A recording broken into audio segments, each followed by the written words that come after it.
Andi pernah dianggap orang gila. Kenapa? Kenapa kok mau ya? Bener Pak ya? Iya. Kenapa Pak? Kenapa kok mau dengan gaji 300.000 setiap hari bergelut dengan lumpur? Jawabannya sampean apa? Ya memang kan sudah saya niati Pak. Ini demi perkembangan dan paling enggak kan memberi nilai positif supaya daerah itu tidak tertinggal dengan daerah yang lain. Ya. Terus semenjak viral ini Pak, apa harapan Bapak yang diinginkan?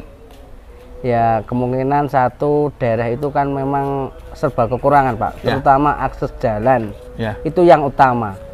Ya kami mohon, ya bukan kami saja, dari masyarakat setempat berharap itu nomor satu itu jalannya itu diperbaiki Pak. Paling enggak kalau ada orang sakit atau hal-hal yang tidak diinginkan, paling enggak kan bisa apa ya, cepat aksesnya ya. Ya gitu Pak, misalkan orang sakit itu kasihan. Kemarin ada kejadian orang mau melahirkan itu harus dipanggul Pak, harus dipikul kalau Jawa ini. Kemarin masyarakat sekitar karena akses sepeda nggak bisa, mobil nggak bisa, terpaksa harus dipikul. Bahkan kemarin itu ada orang yang meninggal di Sukorame, dibawa ke Kedung Nendeng itu juga dipikul Pak. Dipikul ya? Iya, karena ambulan tidak bisa masuk. Pak Andi, saya mau nanya lagi. Ada informasi bahwasannya Pak Andi pernah berangkat sebelum subuh berangkat, pulangnya sampai jam 9 malam. Itu kenapa Pak? Itu waktu saya berangkat setelah subuh itu di tahun 2006 Pak. 2006. Posisi jalannya super parah, lebih parah timbang sekarang. Ya. Itu saya jalan kaki dari rumah itu setelah subuh, itu nyampe sana itu saya usahakan secepatnya itu jam 7:04. Jam 7:04. Melewati 11 kilo. 11 kilo? Iya. Terus, jalan kaki. Sempat katanya sepeda motornya mogok Pak, terus sempat diangkat bilangnya. Ya itu Pak? Pas kemarin itu rusak Pak, rusak pulang sekitar jam 1 siang. Sepeda rusak di tengah hutan, posisi terus saya benahi, belum sampai nyampe di rumah itu rusak lagi. Akhirnya saya di istilahnya ada teman yang mau menolong saya itu sampai larut malam Pak. Saya habis maghrib itu masih di dalam hutan, posisi terjebak hujan dan petir. Waktu itu sampai keluar, terus akhirnya banjir Pak. Banjir itu jembatannya hilang. Jadi saya nggak mau itu sepeda harus saya pikul. Jawabannya pikul dengan teman saya itu sama sampai guru ya? Tidak, teman saya, cuma itu kan saya minta tolong gitu kan, saya sendirian di hutan itu Pak. Itu nyampe rumah jam 10 malam. Pak Andi, sebelum menikah, masih proses pacaran lah. Katanya banyak pihak yang tidak setuju, banyak pihak yang meragukan. Bener Pak. Apakah Pak Andi bisa ngasih makan atau ngasih dibin? Bagaimana Pak Andi? Gimana Pak Andi? Memang orang itu kalau ibaratnya komen itu hanya tahu sekedar memandang Pak, tidak mengerti apa yang ada di dalam batin kita. Jadi meskipun memang dulu saya terlambat nikah itu karena satu, saya itu butuh istilahnya kemantepan, karena pertanggungjawaban kepada orang lain itu sangat penting baik dunia maupun akhirat. Akhirnya saya masih bertimbang, ya mungkin saya yakin bahwa jodoh itu tidak akan ketukar, itu aja. Akhirnya saya itu sudah melebihi, bahkan ada orang yang istilah mengejek saya, kok belum laku, kok belum nikah, umur segini. Ya saya itu Pak saya itu bener dibully habis-habisan. Cuma saya itu sudah terbiasa seperti itu, jadi nggak ngefek. Emang orang itu komen begini-begini kan sekedar memandang, tidak tahu apa yang ada di dalam hati kita. Saya mau nanya, boleh nggak Pak Andi? Boleh. Selama 17 tahun Pak Andi mengabdi, ada nggak salah satu muridnya Pak Andi yang datang, misalkan nih muridnya ada yang sukses nih, salah satu mungkin, terus ngasih perhatian Pak Andi gimana kan gitu. Karena kemarin pada saat saya datang ke sana, bener-bener wali murid itu sudah angkat jempol semuanya. Beliau mengatakan bahwasanya Pak Andi ini luar biasa, masalahnya satu-satunya guru yang mau dan ikhlas selama 17 tahun ngajar, padahal jaraknya jauh Pak.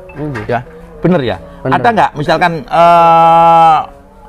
muridnya jenengan yang sudah apa datang ke rumah sampean? Sebenarnya banyak yang sukses Pak. Bahkan sekarang itu yang punya mobil itu murid saya banyak. Bahkan ada yang jadi guru itu 2, murid saya sendiri. Muridnya sampean ya? Iya. Terus memang kalau saya itu tidak terlalu berharap. Intinya saya itu istilahnya ikhlas bisa membuat perubahan, perkembangan, paling enggak di generasi pedalaman itu tidak kalah dengan generasi yang di luar, paling enggak kan gitu. Terus masalah itu kan saya biasanya kalau ketemu Pak ngopi-ngopi dulu, nah itu sudah termasuk saya itu penghargaan. Saya tidak berharap untuk dikenal, untuk dikenang, bukan tidak. Saya ketemu, dipanggil aja, ditegur sapa, itu ada sudah cukup. Itu berarti menandakan kalau dia itu ibaratnya kan pernah asal-usulnya bagaimana, yang dulu tidak bisa membaca, karena saya ajari bisa membaca lah. Berarti ingat pada zaman dulu. Oh gitu. Terus sekali lagi Pak Andi saya nanya, setiap hari memang Pak Andi tidak pernah pakai baju ya? Pakai baju dinas maksudnya? Ini saya baru cerita. Saya ngajar tuh. Bentar, stop dulu. Jadi ini baru pertama kali seorang guru yang bernama Andi selama 17 tahun baru bicara tentang masalah baju dinasnya. Baru di channel Purnomo Belajar PN. Monggo diceritakan. Saya itu sudah ngajar selama 7 bulan. Tetangga saya ndak ada yang tahu. Masya Allah. Karena saya tiap keluar itu pakainya biasa. Saya nggak mau dipandang disungkani, disopani atau disegani. Saya nggak mau. Saya hanya sadar bahwa saya itu anak manusia biasa. Setelah itu saya itu pakaian dinas saya taruh di kantor Pak. Jadi saya itu kemarin itu terbongkar bahwa saya itu guru itu terbongkar, ada seseorang tanya mencari saya Pak tentang rumahnya Pak Guru Andi di mana. Ternyata tetangga saya itu tidak tahu. Di sini tidak ada yang namanya Pak Guru Andi, tidak ada. Kalau Andi ada. Oh gitu ya. Iya. Terus terbongkarnya itu, loh, Andi sing ikin itu baru terbongkar Pak. Loh, itu emangnya apa ngajar? Itu bener ngajar di daerah saya, di desa saya ngajar. Berarti wali murid yang baru membongkar rahasianya rahasia. Jadi teman-teman subscriber semuanya, selama 7 bulan Pak Andi ini menjadi guru, namun warga sekitar nggak ada yang tahu. Nggak ada yang tahu. Ya. Tahu-taunya ada salah satu wali murid datang ke rumah nyari namanya Pak Guru Andi. Itu itu baru terbongkar. Iya. Ya. Pak Andi, selama berapa 17 tahun ini nih? Selama 17 tahun ini untuk beli bensin setiap harinya berapa? Kalau rata-rata itu Pak 30-an atau 40. Kita hitung tahun 2000 berapa ini? Tahun 2021. Setiap hari bensin yang harus dikeluarkan untuk beli bensin berapa? Minim 30 Pak.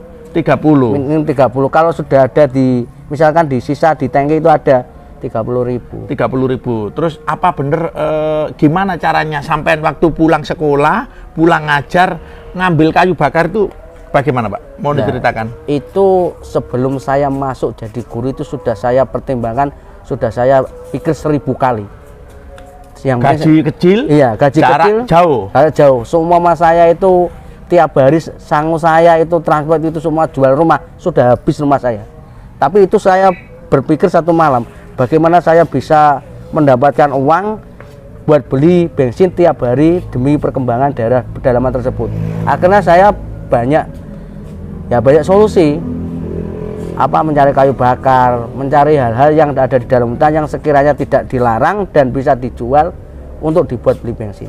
Bayangkan ya, mohon maaf, banyak teman-teman kita, mohon maaf saya nggak sebut pekerjaan, yang sudah mendapatkan sekian juta bahkan puluhan juta masih mengeluh atas fasilitas-fasilitas. Ini seorang guru Andi, honorer lagi, dia bingung bagaimana besok saya harus belajar, saya harus mengajar, mohon maaf, saya harus mengajar siswanya meskipun dengan keterbatasan, mencari kayu bakar, ya, mencari apa saja untuk bisa dijual, tujuannya cuma untuk bisa mengajar besoknya. Iya. Luar biasa Pak Andi ya. Ada cerita yang kehabisan bensin atau motornya mogok kayak kemarin? Saya juga pernah terbawa arus pas banjir itu dengan sepeda saya, Pak. Iya. Terbawa arus, Pak. Ceritanya begini. Pagi bisa enggak hujan, Pak.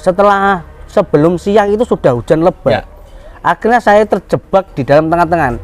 Kembali nggak bisa, maju nggak bisa. Harus mau nggak mau harus maju. Nah, itu posisi banjir. Itu saya sempat terbawa arus dengan sepeda saya.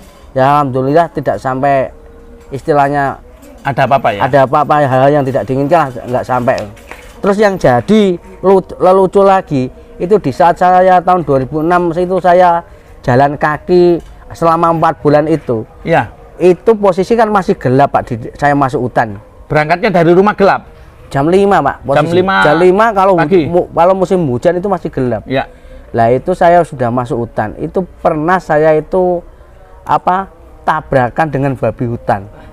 Tidak tersengaja itu. Istilah Jawane podo nyumbule, ndak tahu nih. Saestu niku. Niku sing paling kula ingat. Teman-teman subscriber semua, ini ada cerita lucu bahwasanya seorang guru berangkat ngajar tabrakan dengan babi hutan. Karena berangkatnya terlalu masih petang, masih malam pagi, belum cahaya, terlalu terang ya, belum cahaya. terang. Terus ini saya sampaikan lagi karena kemarin saya langsung terjun langsung ya, bahwasannya jujur saya berbicara bahwasanya Pak Andi tidak pernah mengeruh sama sekali ya, bahwa kondisi jalan luar biasa, bener